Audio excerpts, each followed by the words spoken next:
Hello, welcome to Abiding Life Studios. I'm Noah Wells. Today I have with me Steve Hahn, Steve Reinhard, and Tim Lester. Hello, boys. Hey. Hello. Hi, Noah. Hi, Steve and Tim. How's everybody doing? Living the great. dream. Good.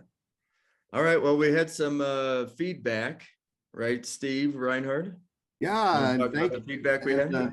Yeah, thank you for the people that have reached out to Noah and sent in emails or called him for the feedback. That feedback to me is really important, and I really admire you for taking the risk and giving us your thoughts and feelings and what's important. And so one of the great feedbacks that we heard was someone responded that they were kind of encouraged that we all have the same problems and struggles that they do. And it's so nice that you're vulnerable enough to share that with us. And I think that's one of the things I love about Noah and his ministry and Abiding Life is he's so genuine and real and doesn't beat around the bush. And if he's struggling, and the thing I like about that is, I probably can count on, well, maybe one hand for sure, the times that Noah has come to me and wanted to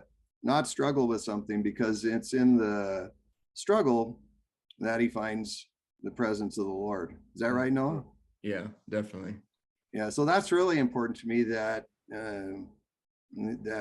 that's part of the podcast, and that somebody out there also like me really appreciated his and Steve and Tim's vulnerability and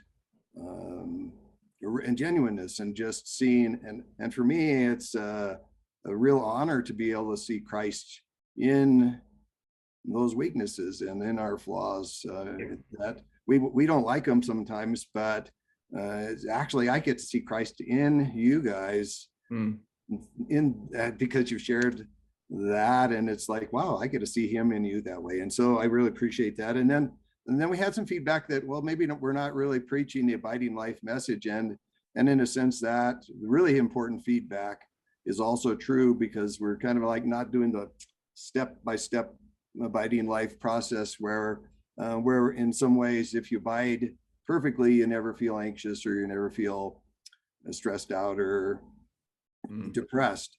And in fact, we're kind of saying a little something that's different. And that's probably uncomfortable, actually, probably kind of may even make some people angry, because we're not using Mike's words and the exact diagrams and thoughts that he has. And those are all, I really appreciate all those things and love them. But at the same time, we're kind of expressing hopefully the same sentiments and the same love for Jesus and the same turning our focus on him. But I just want to say thank you for that feedback. It's really important and valuable to me to hear from our listeners, and I'd love for you to send Noah some more. Yeah. Yes, please do. And email you can use now is noah@abidinglife.com. Oh, great. At abidinglife.com. So you can send it over to me and we'll take a look at it. Yeah. And thanks again for sending that feedback.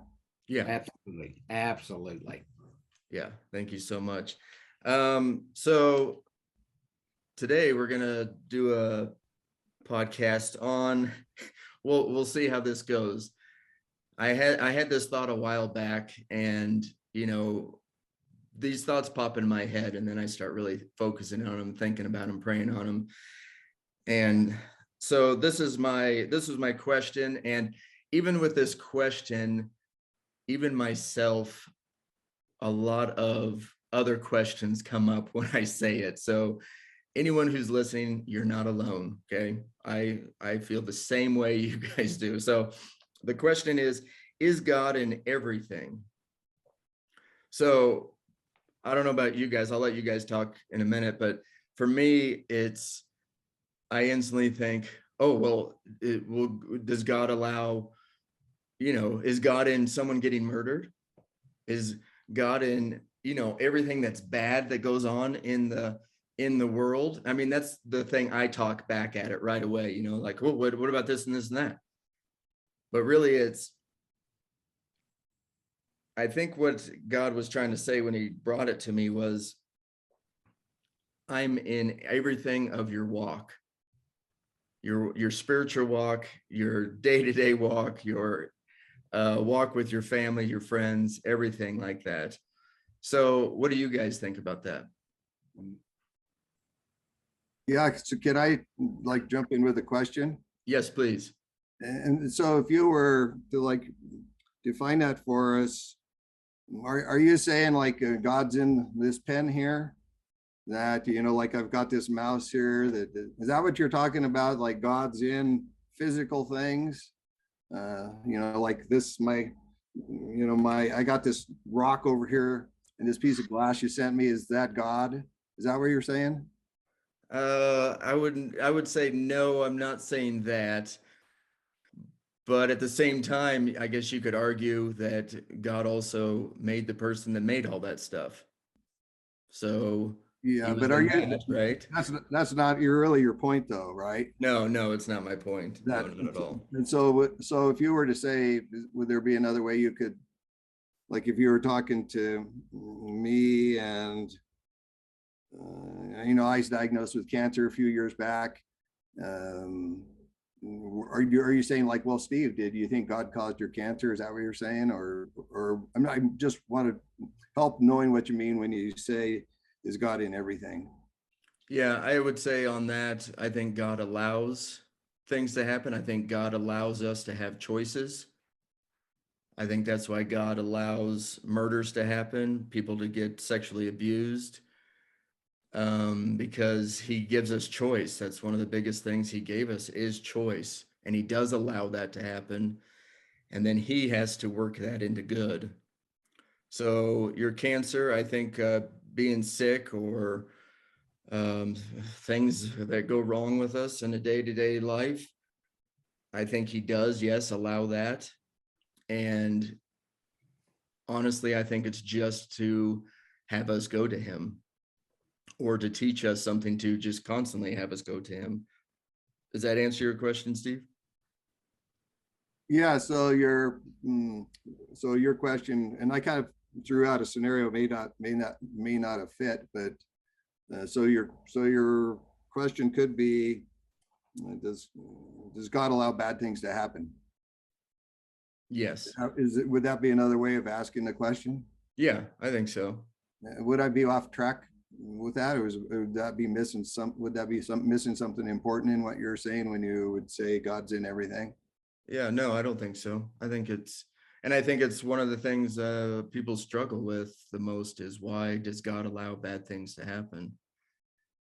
Definitely when someone's been murdered, or someone you know have been sexually abused, or you've been sexually abused yourself, or you know something bad has, I mean, I always go to the worst, so I guess you don't have to go you don't have to go down that road.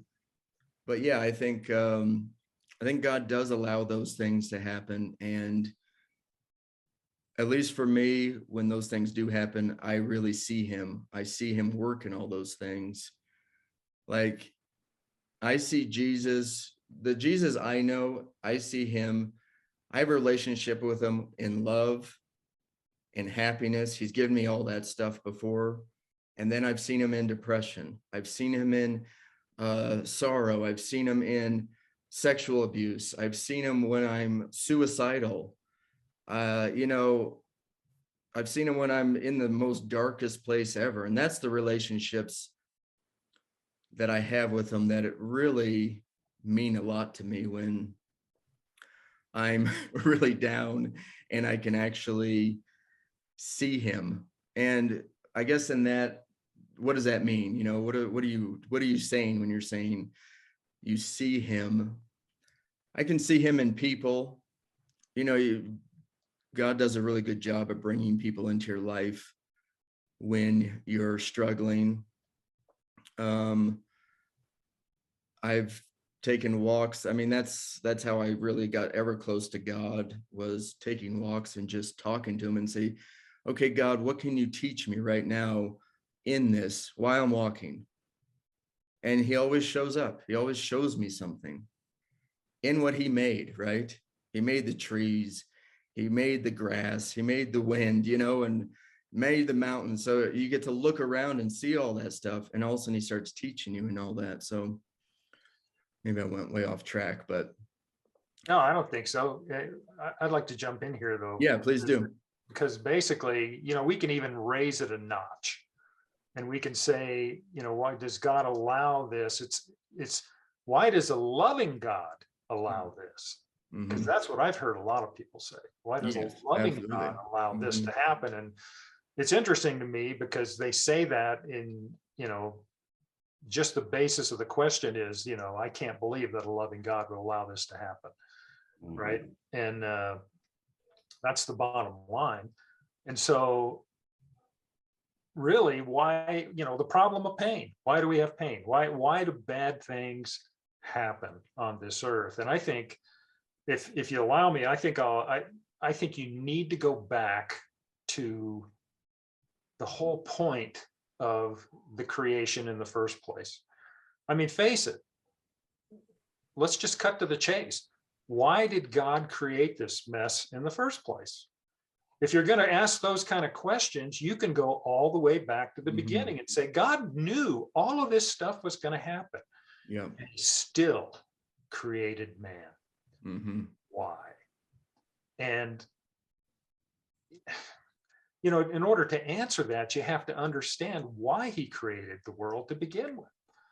I mean, if you think he just set this thing in motion just to see what would happen, it's this big cosmic experiment, and well, let's see what these guys do. I'm going to create this and let it go. And, maybe they'll all kill each other and that'll be fun to watch. That's not God. That's perverse. And that's not what's going on. But if you think about when he first created man, Adam and Eve, he gave them one restriction. And that was it, just one. And he knew they couldn't keep it. And they didn't. And you have to remember that he knew they wouldn't keep it. And he knew that the fact that they couldn't keep it was going to cost him a lot.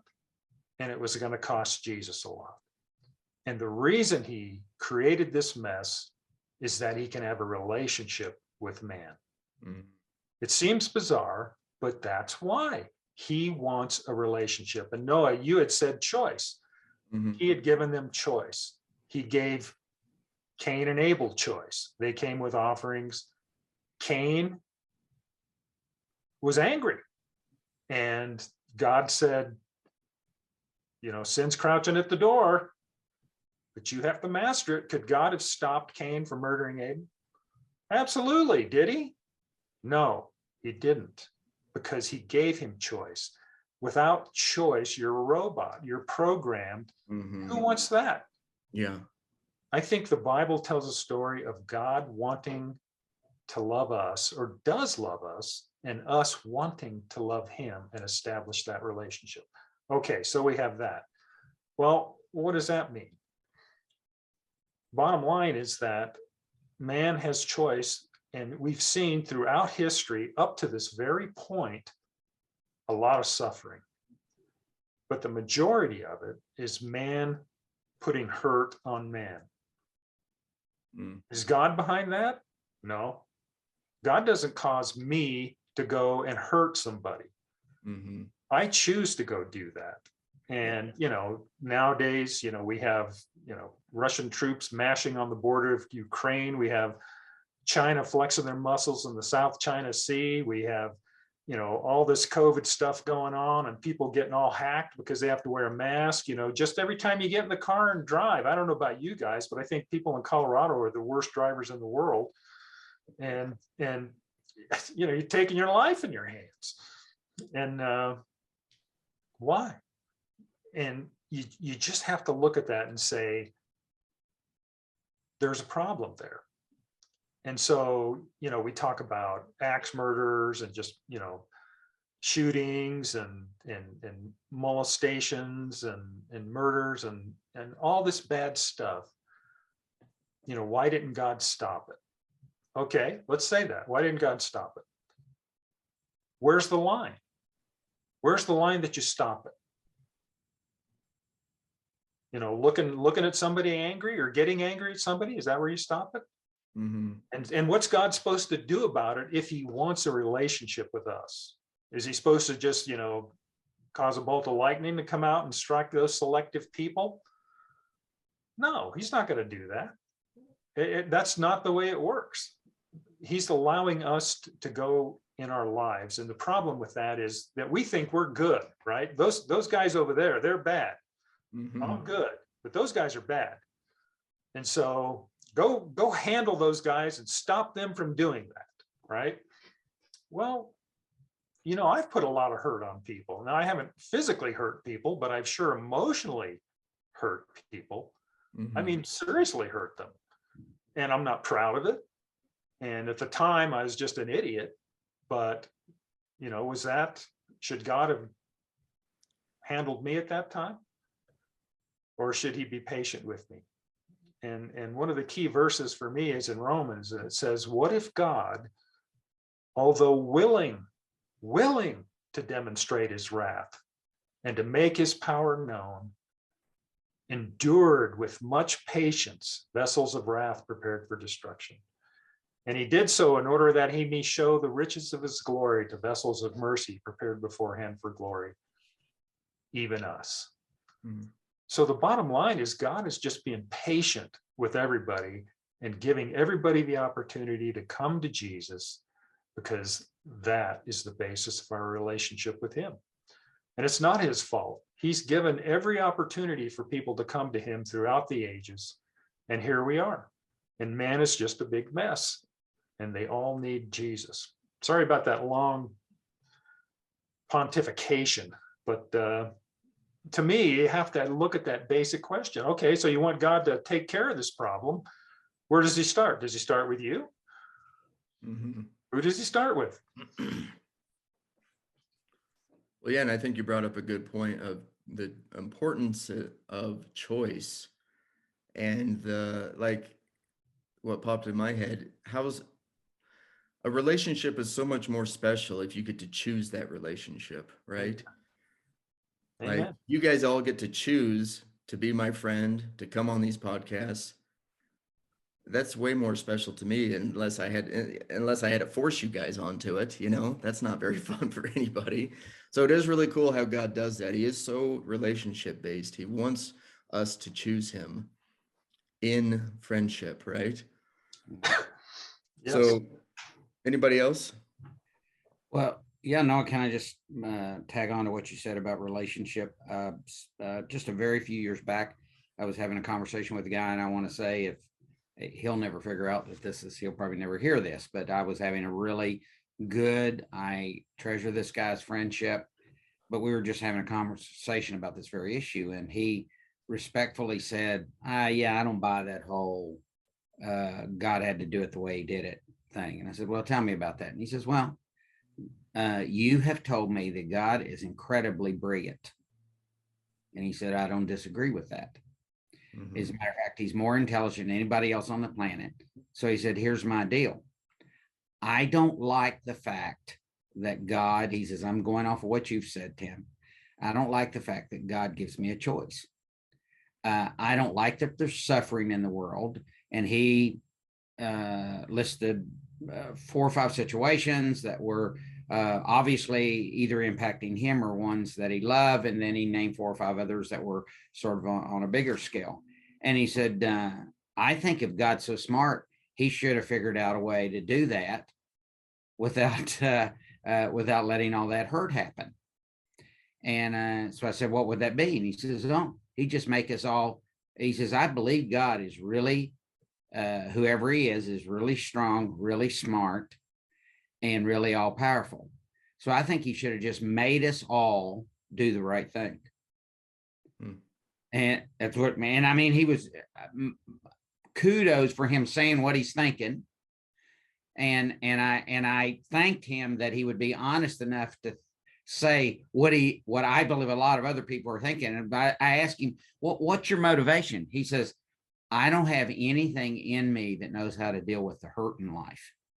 And I don't know how to get people past the great wounding and hurt that other people have inflicted on them. So my plan, if I were God, would be to make sure that that never happens, because I don't see a way out of pain. Well, again, I don't agree with where he's going with it. And I told him that, but I can at least have sympathy for the fact that the guy was being honest enough to say, I don't have a paradigm. I don't have a belief system. And I said, well, so what if I could wave a magic wand and make you God? He said, I'd do exactly what I said. I'd make everybody do the right thing and they could never, ever choose any evil. And I said, well, there actually are things that do that. He says, what's that? And I said, we call them computers. and they do exactly what you program them to do, and so on and so forth. And to your point, Noah, the thing that I treasure, there's a whole list of things that I could get down and dirty about, things that I failed in miserably, that I've chosen poorly in, and a lot of betrayal that's happened in my life that is still impacting my life today because of the betrayal of other people. And it's hard. It's really difficult. And I would have loved to have taken a mess on at least one or two of those, if not more. But I want to say out loud, to your point, I wouldn't trade what's happened in terms of being able to have a relationship with Christ and what has been resultant of that relationship. And by the way, those people that are listening, I am not saying that I'm sitting here and I've got this so together now that I'm a happy little guy that goes around skipping all the time. I do not. And as a matter of fact, you don't have enough time to listen all the times that I'm not that happy little guy. But what I will tell you is this, is because of, if I had to choose between God making everybody do the right thing and having the relationship with him, I choose the relationship every time, because the cumulative effect of being able to interact with him, even in the middle of my great failures, has radically transformed me as a person around. Besides all the other things that are true about that, it's dramatically impacted my life. And honestly, there's a whole lot of people that are grateful that it has. Because me without relating with him regularly is not a pretty sight. But I wouldn't give up the choice. I guess that's all I want to say. Yeah. Now that doesn't answer all the questions you have about why and all of that. But your point of what Steve Hahn was talking about and this relationship thing you were talking about, I think becomes very important. Yeah. Reinhard, what do you think? I think what Steve and Tim have shared and what you've shared is about being in a relationship with the Lord is where it's at for me. And I don't actually, the questions that Steve asked is like, I always kind of like, one of my heroes in the Bible is Cain, actually, because he did what I would be thinking of doing. He actually did it. He killed his brother. He's like the first guy that was born, that had a birth.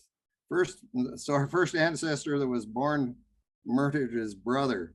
And I was like, oh my gosh, like I really do relate to Cain. So sadly, so I was thinking that, I've for years I've wanted to be right. And so now I'm learning to say, I just don't know. I don't have the answers actually to those questions. I don't know the answer. They're really good questions. And I think but for me, I don't actually have the answers. But one thing that came out in both Steve's and Tim's story about the guy who wanted to be God, because like I'm right there with that guy too, is like the bottom line isn't necessarily the questions. The bottom line is our judgment on God. He shouldn't do this.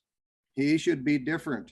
A loving God should never eliminate suffering, right? A loving God should make us robots or just give us choices that he could do it different. He could just give us choices that promoted peace and love, and he doesn't have to make us robots. That's our limited thinking. But what I'm really saying is when I'm doing that, I'm still trying to squeeze God into my own little small mind. And Mhm. so, and we've talked about choice. And for us Christians, I think oftentimes, and I'm like right on the leading of the pack here, we often think the choice is between good and evil, because that's what this question's about. That God's, how can a good God let these evil things happen? But when we go back, like Steve did, to the beginning, and this was part of our abiding life message, is the question's never been about good and evil. The choice was never about choosing good or choosing evil. The choice was always about choosing the right or wrong or life. So we're either trying to be right, or we're trying to be wrong, or like Tim said, Steve described the world today as like the Chinese people. We watch the Olympics and they're carrying the flag, and Barbara's like, I wonder what those poor people think about passing that flag when they're dressed in their ethnic clothes. I said, I'm guessing they're proud of it. You know, we're the enemies. We're the bad guys. They're, you know, they love their country just like we love ours. It's like, and so it's like nobody thinks they're the bad guy. And so I think the idea that we want to choose, for me anyway, this is where I'm at today. I might change my mind tomorrow, but I want to choose life. I want to eat from the tree of life. If I'm right or wrong, good or evil, it'll sound probably heretical, is not ever the question for me. It's not, and I think the Lord uses that language because we're used to using it. So like when he says, this will probably get me in hot water, but it does address kind of what you're saying, Noah, is he says he'll work all things together for our good, right? To those that love him. I think he's using human language there. Yeah. I think he's using our value system of good and evil, and what we think of as good is the basis of this question. That, you know, it's not, it sure wasn't good for me to get cancer. Nobody caused that. That wasn't anybody's like, you know, nobody went out and hit me with a cancer one and I got cancer. Wasn't any, I can't blame anybody. And so it's like, well, so is that good or bad? I think that's not, and this is the question. So for me, can I find in all circumstances in my life that choice that we had at the garden to choose right or wrong, good or evil, or life? And I think, and for my answer is like, well, yeah, I can always find the choice to choose life, to find Christ, and he is life. You know, he's life with the big L. And so I like your question. I like that, but for that's kind of my take on it, is the choice is still the same as it was at the beginning. Right or wrong or life, take your pick. If you want to be right, go for it. You know, and it's miserable. It's the basis of all human suffering, is choosing to be right, actually, in my opinion.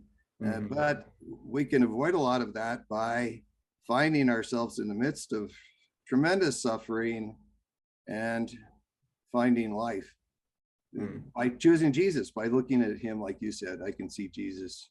And so that's just my take on it. I've probably made I've got lots of errors and probably said some stupid things. So I'd love to hear your take on it, Noah. Well, yeah, I mean, I don't know. The whole time you guys have been talking, I was like, well, I do have a story that goes along with what, when this kind of popped in my head. You know, God has always taught me, you know, since I was never able to read the Bible, I always asked him, I said, hey, I heard this in the Bible. Will you, you know, someone said this was happened in the Bible. Can you show me that? And just so anyone out there, if you ask that, it will happen. So just be prepared if you're going to be willing to do that. But, you know, he showed me a lot of things in life, but one story sticks out the most, if you guys don't mind me sharing it, and then we can talk about that. So all growing up, I pretty much thought I was worthless. So my first job was washing dishes, and I started when I was 14, and I didn't stop washing dishes till I was 18. Okay.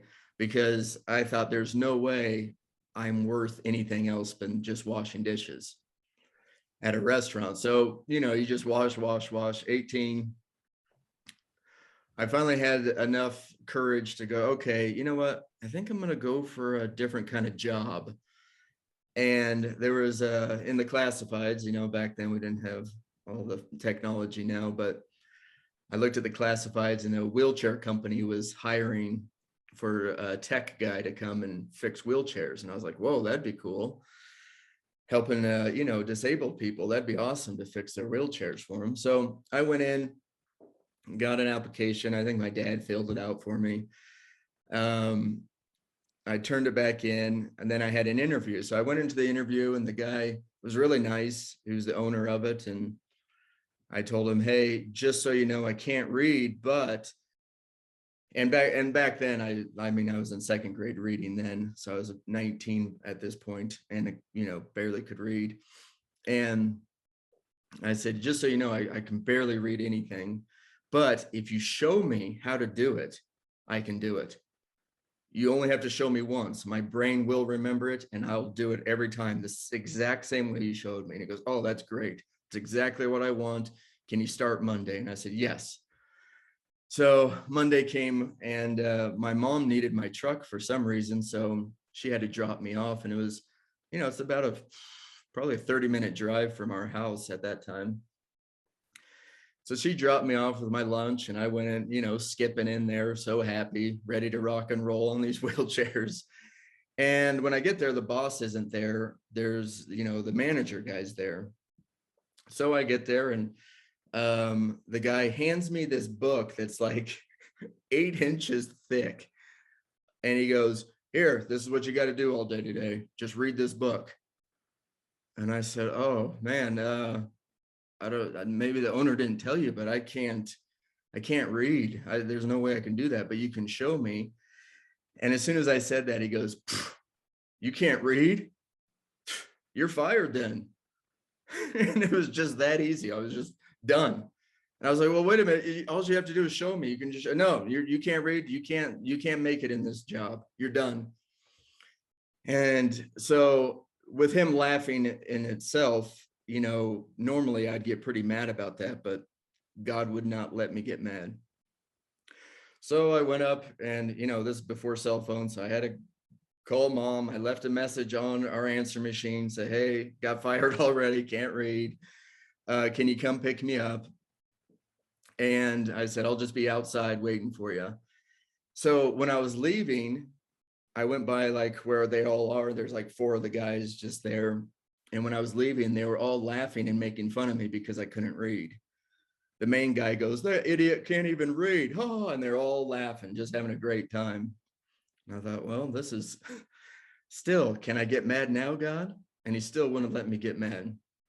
So I left there, and I was like, I don't know why he won't let me get mad. So I went out to this tree, and I sat under it, and I was still just trying to figure out what just happened, and try to get mad so I could go back in there and maybe have a couple words with the guy.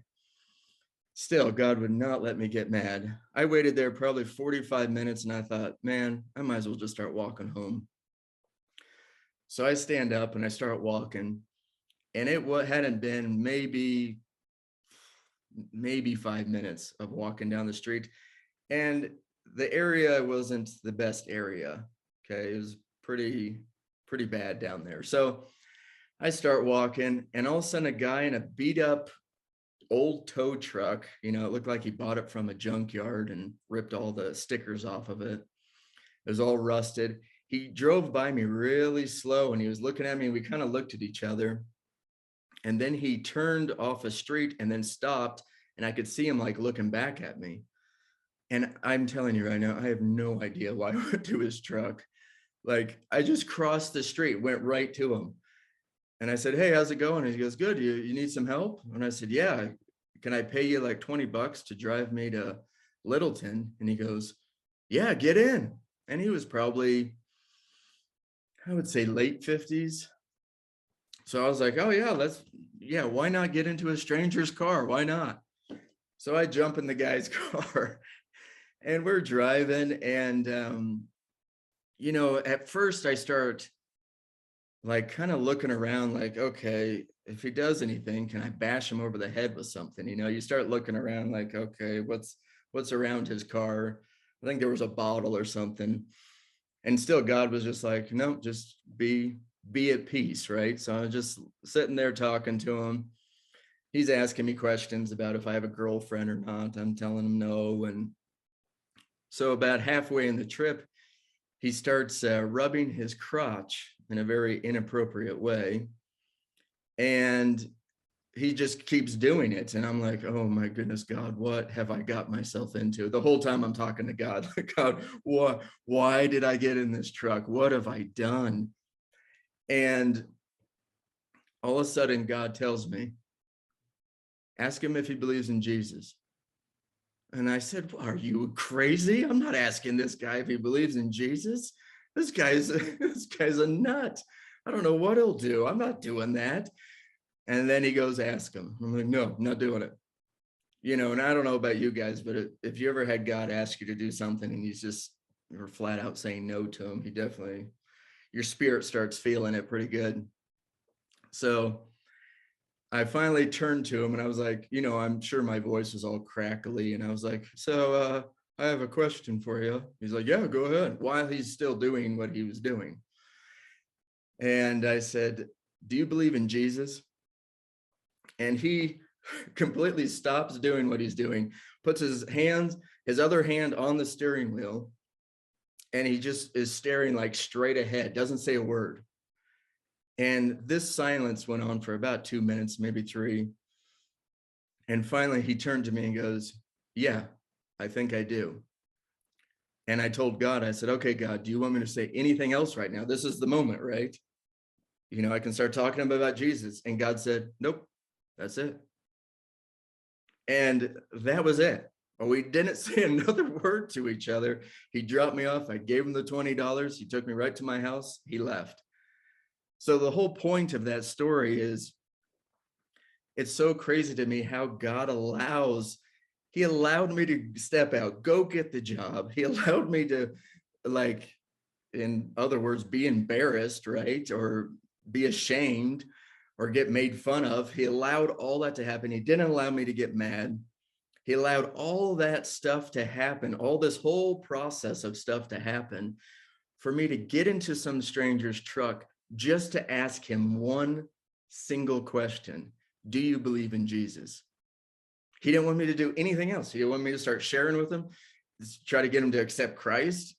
That wasn't it. He just did all of that. I mean, that's to me, that's so many moving pieces that he did and orchestrated to have that guy there at that same time, wanted and had it, and that's why I'm saying God is in everything, because if the guy was a Christian or not, he had something God tell him, say, hey, you need to go drive, get in your car and start driving. Oh, now you need to pick this guy up.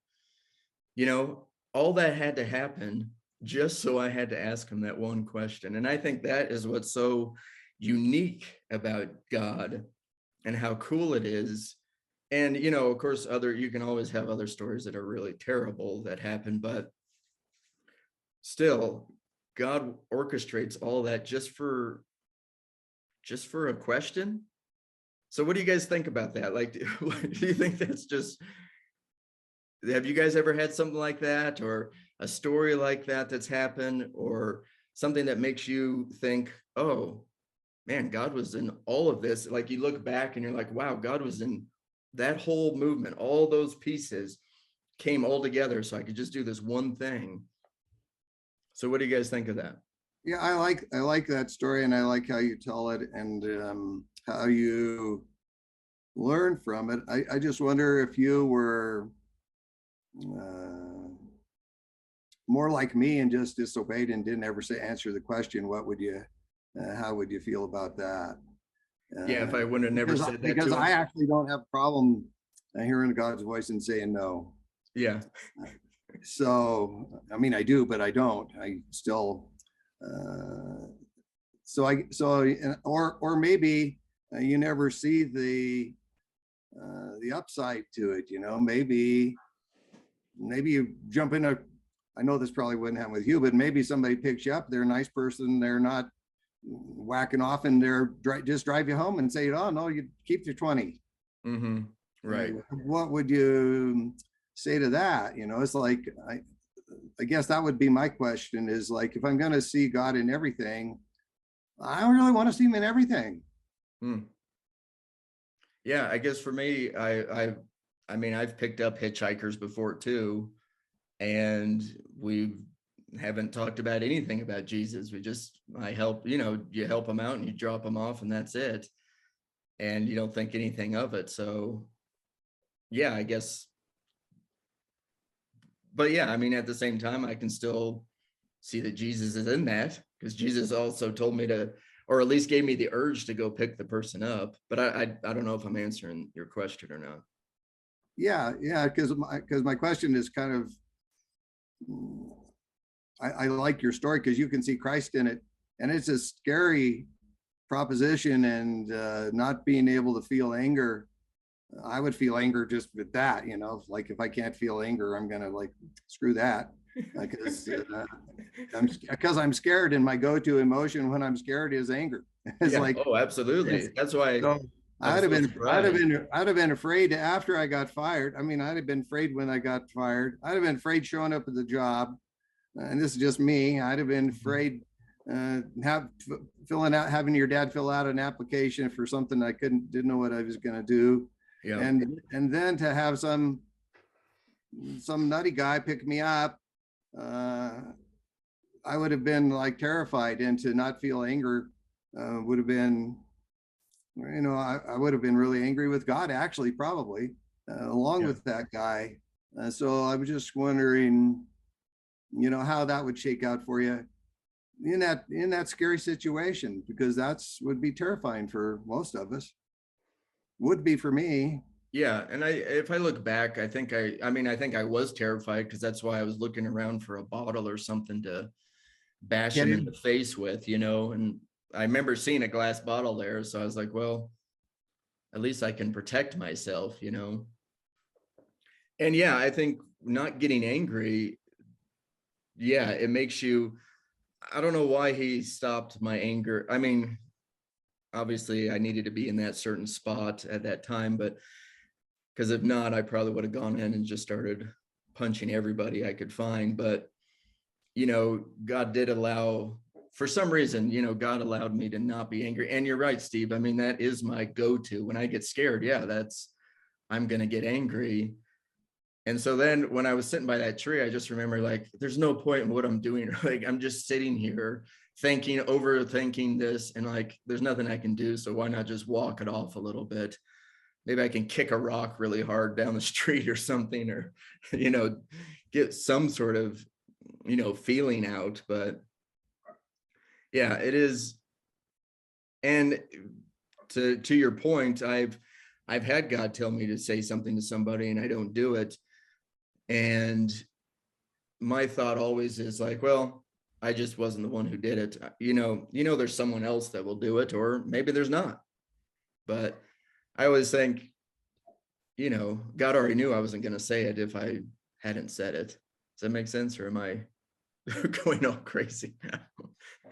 You know, for me, your story, if that would have been me, I would have been, I wouldn't have gotten angry. I just would have been depressed. I'd have been feeling sorry for myself. I'd have been thinking like, man, you are a loser, Steve. And oh, I'm sure I did that. This just confirms it. And, you know, you're worthless.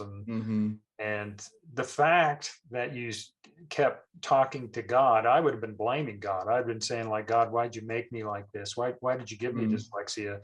Just so that, you know, people could abuse me like this? Is that why you did that? Yeah. And it doesn't sound like you went there. I mean, I'm sure you have before. Oh yeah, I definitely have before. Yeah. But you know, that's the bottom line is you know, we talk about people suffering and going through things, and in a lot of ways we, you know, we brutalize ourselves, and Mhm. we're not happy with the way that God made us. And Yeah. why does a loving God allow me to be this way? And because he is, he's made us perfect exactly the way we're supposed to be, for the end purpose of having that relationship with him. Yeah. And, it's amazing to me. Yeah. No, I listened to your story. It sort of reaffirms for me, or at least is what was going through my mind about what Steve Reinhard was saying earlier about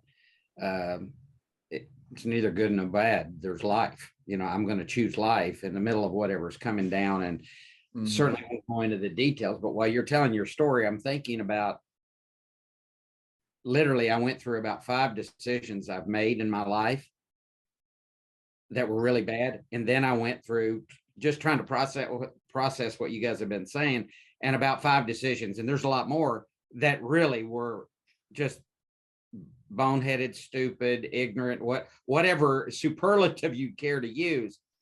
And here's the one thing that, as you were talking, I as I was processing, this is what I saw.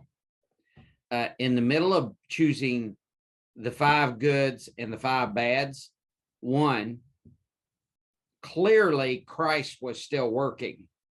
And the reason I'm saying it is, yes, it's true. That's a theological truth.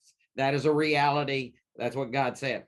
But clearly, anyone that has known me long enough knows me now compared to where I was before, I'm telling you that every single one of those choices I made, I'm not saying some of them were actual sin. So let's just be clear about this. They weren't just bad choices. They were sin. They had natural consequence that followed them. But every single one of those things, somewhere along the way, Christ actually kept bringing back the opportunity to choose life as I'm making good decisions and as I'm making bad decisions. And he brought me to a place to choose life. And the truth is, there are people in my life that are in a lot better place in terms of who I am as a man, even with all of my weaknesses. They're experiencing something that, had I been able to see into the future and see that I had 5 really good choices and 5 really bad ones, I would have never chosen the bad ones. Because I'm so brilliant, that I know that I don't even, those things aren't necessary. And I mean, and again, wrestling back with the very first thing, Steve Hahn, you were talking about is, for the folks that don't know, I was married once before, and if that bothers you, I'm sorry. And I'm not going to say one negative thing about my first mate, not one negative thing. But I can tell you this, the choosing that I did back then was a myriad of good and bad choices. It really was. And I'm telling you that as other people might have seen me making gobs and gobs of great choices, the level of arrogance that is missing from me today as a result of that experience, I'm grateful for. It doesn't mean I'm never arrogant anymore. Yeah. I'm just telling you, even a guy like me can actually learn a thing or two from Jesus in the middle of my good and my bad choices. And I'm really grateful that I'm not making an excuse for one single wrong thing I chose. Not one excuse whatsoever. I can even tell you all the reasons I chose, and it doesn't matter. So back to the very first question you were asking, Noah, as I'm hearing you tell your story, it's really resonating with me that when we ask the question, why does God allow bad things? Why does he allow good things? Steve Hahn, what you were talking about in the context of why is this relationship here to begin with? I know some days it's a hard pill for me to swallow, but the truth is, I want life. And the truth is whatever brings that, I am good with that. I may not be good at the moment, and I may be complaining. Mhm. Yeah. Yeah, so would you agree, Tim, that no matter what choices we make, God is always pursuing us? Yes, Yeah, which makes no sense to me. right. Yeah, I know, I believe it, Exactly. Yeah. but if I were God and I had to watch me, yeah, the long suffering thing, love never fails, that would have been gone long ago. And I'm not trying to be funny. I mean, I know what's in my head, Mm-hmm. and I know how far off track. And of course, see, the thing about it is I go off track in the stuff that's still sort of socially acceptable to do. In other words, I list whatever the big nasty bad ones are. See, I don't do all those anymore yet. But most of what I do that has some pretty bad consequences hidden from the world, at least at the moment it happens. And so, yeah, I would agree that he continues to come after me, and I am grateful. Yeah, absolutely. I'm grateful. Yes, Steve, Reinhard. Yeah, me too. I'm so grateful that he always pursues us and woos us and speaks our language and listens and communicates and goes after us. And I was thinking as Tim was talking and you guys were talking, that it's funny that we asked the question, or we're really putting a should on God, is like God shouldn't allow these things to happen. But we don't ever flip the coin and goes like, well, like Tim was kind of alluding to earlier, and you guys were, is like, well, you know, like, well, why shouldn't he? Why, you know, like, why shouldn't he just abandon us? Like, why shouldn't he just like zap the whole world and start over? Why, you know, why shouldn't he, you know, judge me like right now? And so I think a lot of those, we probably are saying those things too, that he should judge me. And I think maybe that might be something that would be another topic for podcast, because I've been one of my friends I met, she was talking, we were talking about this, she's Jewish, and she was and I just asked her, I said, oh, it sounds like you're guilty, you did that, and you should pay. And she goes, right on, exactly. And that you should be, you know, that you should, there's a payment here that's due. And she goes, it is, and that's why I'm depressed. I'm punishing myself with depression. And so I think that's a really honest way of flipping the coin, is saying I should punish myself, you know, God's, you know, not only should God shouldn't allow suffering, but he should punish those of us that cause it, and not pursue us, and you know, snuff us out. And so I think those are really what we're talking about is so important, because it's either life-giving or life taking away. I don't know what the right word was, be snuffing out life by choosing right or wrong, you know. And I think that's so important, is that we get to focus on Christ, we get to choose him, and see life in him that's totally flip sides, totally upside down and backwards from the way the world operates. That the questions we're asking are important, but they miss, or could miss, Christ, which is your whole point, Noah, is like Christ in everything. And to your answer, I would say Christ is, he like never leaves me. So he's in every circumstance. He's in every situation. He's there with you sitting under the tree. He's there with you when you got the job. He was there with you when the guy gave you the book. He was there with you when you got fired. He was there with you when you were walking down the road. He was there with you when you climbed into that tow truck. He's there with you when the guy's beaten off. He's there with you, you know, when you handed him the 20, and he was there with you when you asked him, do you believe in Jesus?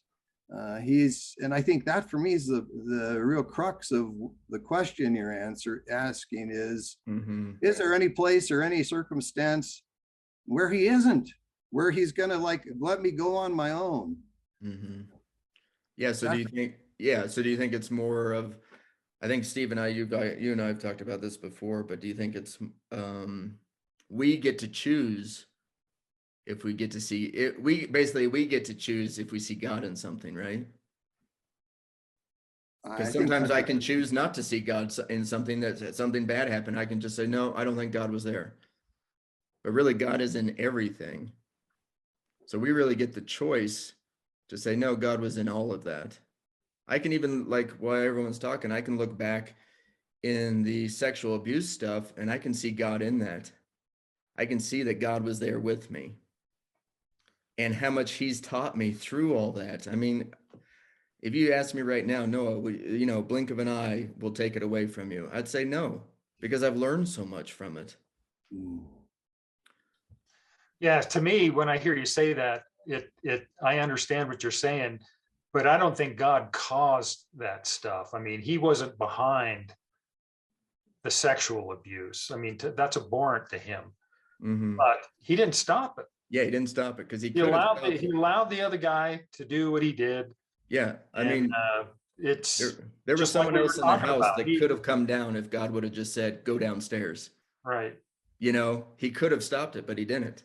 That's right. That's right. Because and that's where you get to the point of saying, okay, he knows what I need in my life, right? Yeah, that's right. And so we look at the circumstances, or we look at, as Steve was saying, life. Do I focus on my circumstance, or do I focus on my relationship? And sometimes it's hard to understand what's going on at the time. And because I don't want to minimize the hurt that it causes people, and even as Steve said, I was talking about man putting hurt on man, and I think most of that is what happens. But there are diseases that happen, and there are natural disasters that happen, and other guys didn't do that to somebody else. It's just something that happened. And so I guess, what do we look at? What's our focus? And the focus is Jesus, and the focus is my relationship with God. And do I really believe that I have a God, that I have the God that looks after me, that cares about me, and has an ultimate goal for me, which is basically to know him. And I'm part of the bride, right? He's preparing his bride for that marriage supper of the Lamb, which I look forward to very much. Yeah, and everything you guys are saying too, every time you guys are talking, I just picture Jesus at my front door knocking, waiting for me to invite him in, and it is cool that we can do that. You can just invite him in and he walks with you. Or just acknowledge that he's there, even in sin. I've done it before where I know I'm going into sin and I invite him in. Do I stop the sin? No. Sometimes I do, but most of the time I don't. Yeah. And he still teaches me something in that. I just had a thought, I think it's from the Lord, that the other thing is we don't want to put ourselves in positions where things happen to us because we think, well, Lord wants me to. No, if you can run away, you should run away, right? I mean, if you know this isn't right, don't stick around.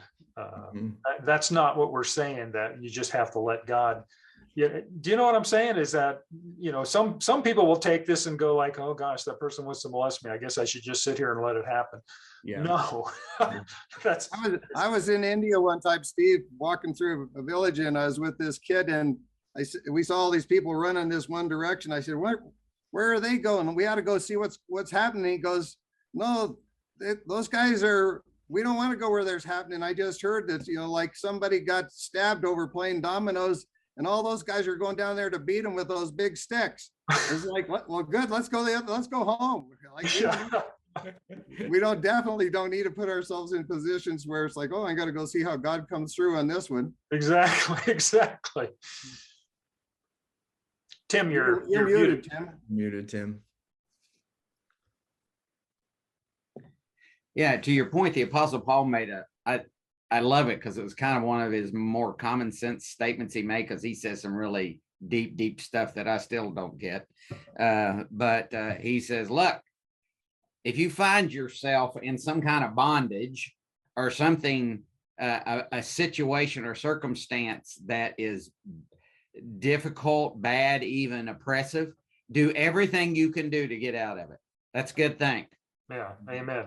And then if you can't, then that's a whole other discussion. That's right. So, but well, one quick thing, and I know we've been going on for a bit, is I've had a couple, 3 people in my life that it was really interesting. All 3 of them did the same thing. They were in a position where they were there to be able to give me advice. And I found out only after the whole thing that happened that I was making choices, or I was doing things that they were pretty sure weren't going to be wise for me. Not just because it was the right thing, but because they cared about how I ended, that they wanted to see me end well. And they had this innate ability to discover or to see when to speak to that in me and challenge me about it, and when not to. Yeah. And, for some people, I realize that's their dad, but a lot of people don't have a great dad. So they don't, but I've had about 3 people like that. And I'm telling you, almost every single time I found out that they could have warned me about that, or they did warn me, but they didn't really make a big deal about it because I didn't want to listen to people anyway, I'd get mad because later on they didn't bully me into doing the right thing, or they didn't press me more, or they didn't whatever, or they didn't tell me at all. And almost every single time, what ended up happening was there ended up being value in where they even let me go. And I'm not saying I'm smart enough to figure that out for other people, so please don't hear that. But I do know this: the book of Hebrews in the Bible makes this, it is this huge, very, very detailed group of verses, but it says Jesus is better. Well, this is one of those Jesus is better moments. If some human beings have figured out some way when to let me go through something and when not to, and it's proved to be true, God's pretty smart. And I'm betting he knows way better than any man that walks on this planet what is needed and not needed. And this is very important, so that I end up at this place called life.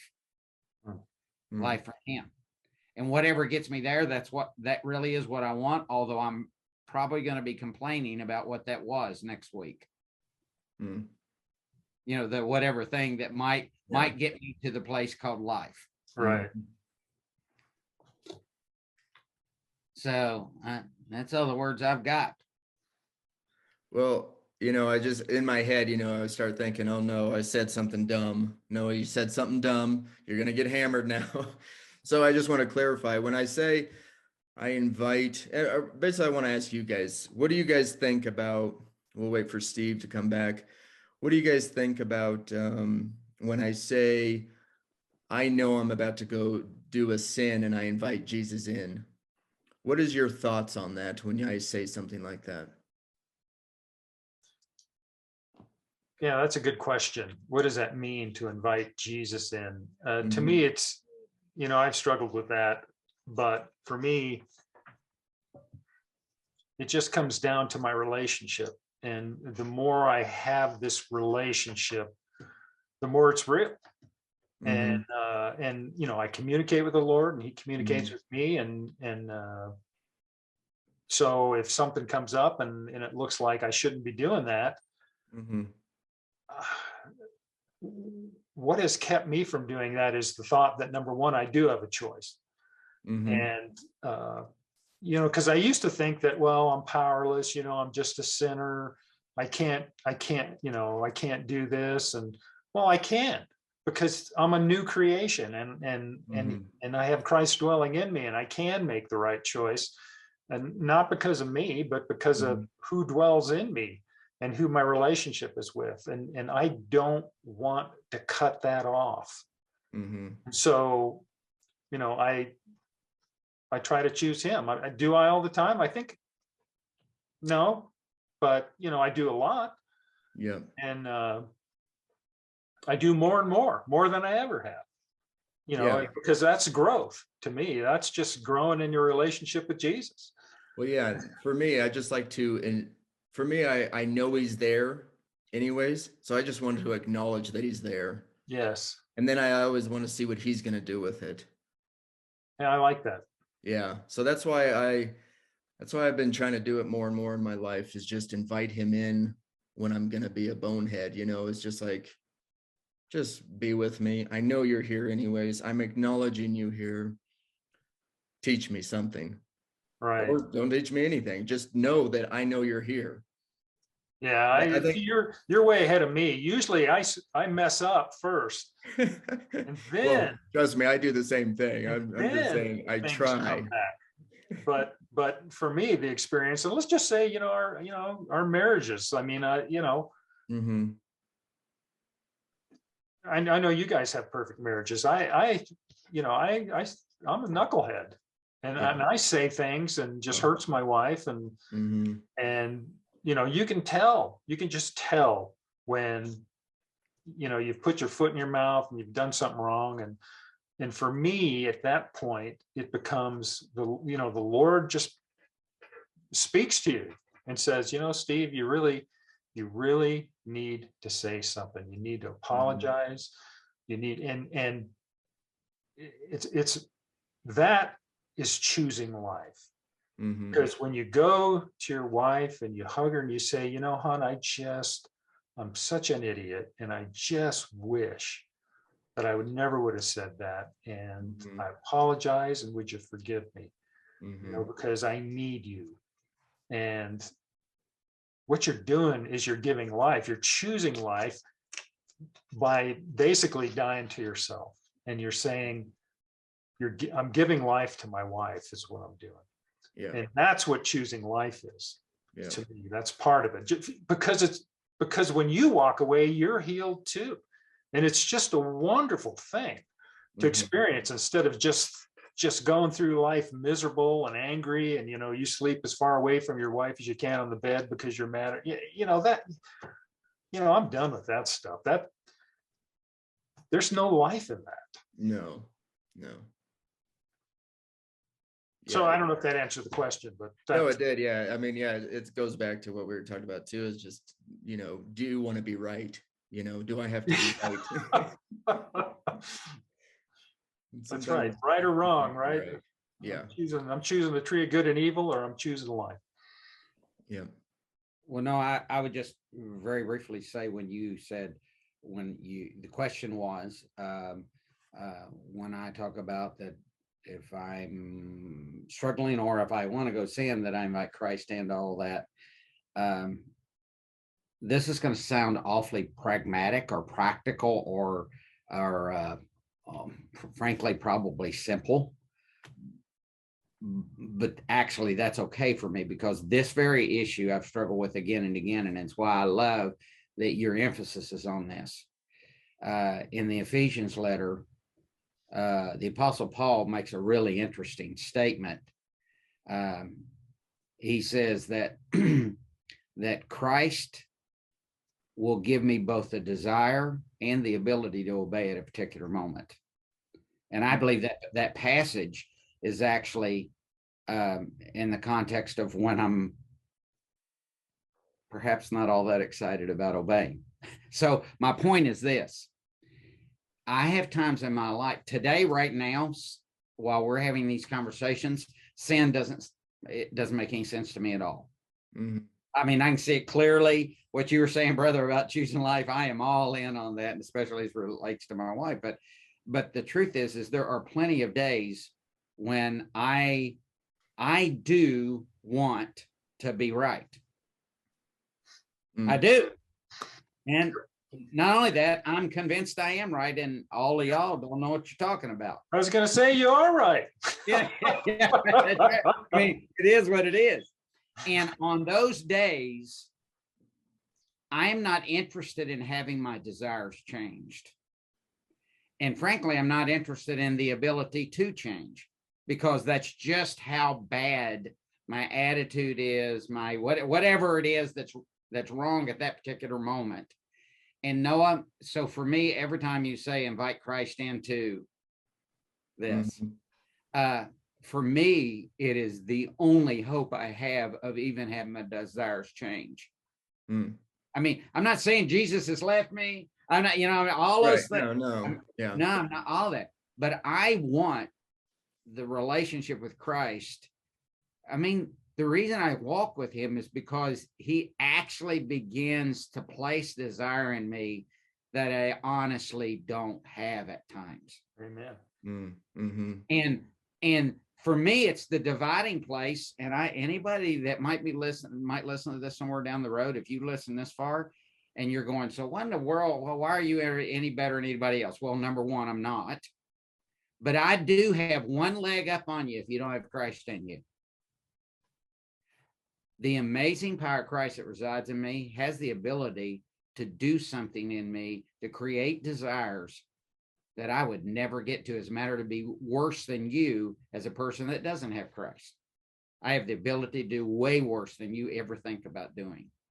And I am grateful for the fact that this relationship thing. So Noah, when I hear you say that about invite Christ in, it is the one thing I count on more than anything else in my life.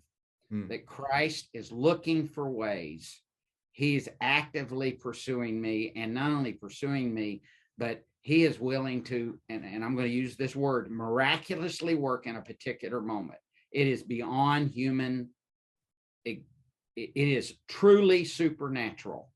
And he does things in me that I could never measure up on my. So that's why I want to invite Christ when I'm going to go do whatever. Go do whatever. Because I know what goes on in my head. And it's not, the worst of it is not the thing I want to go do, but it's the defiance that I want to do it.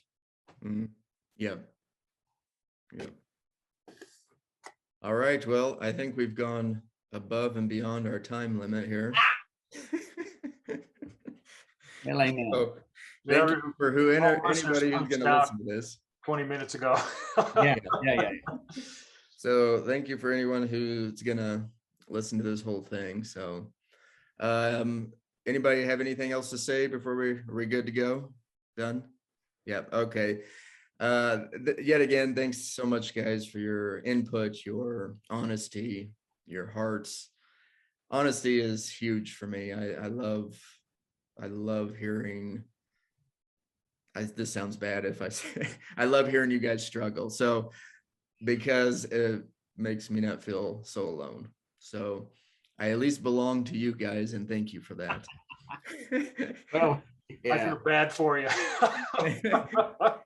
Well, you ought to feel really at home then. I do. I really do. Right. So thank you. Thank you for the listeners. Yeah, keep reaching out if you guys have any suggestions you want us to do a podcast on, or you have a subject that I know how it is. You're so nervous to tell other believers a thought you had, because you're so worried what they might say. So please email it to me, because I don't mind saying it. So let me know. Remember, noah@abidinglife.com. And I just want to remind everybody that my dad's, Mike Wells's, all his teachings, everything is on YouTube. So you just have to go to YouTube and just search Abiding Life Ministries. I'm pretty sure it'll pop up pretty quick. So just a reminder for that. You don't have to buy them anymore. They're all free. So, all right. Love you guys. Thanks for the listeners. And we'll do another one soon. Thank you. I got you. Bye. Bye.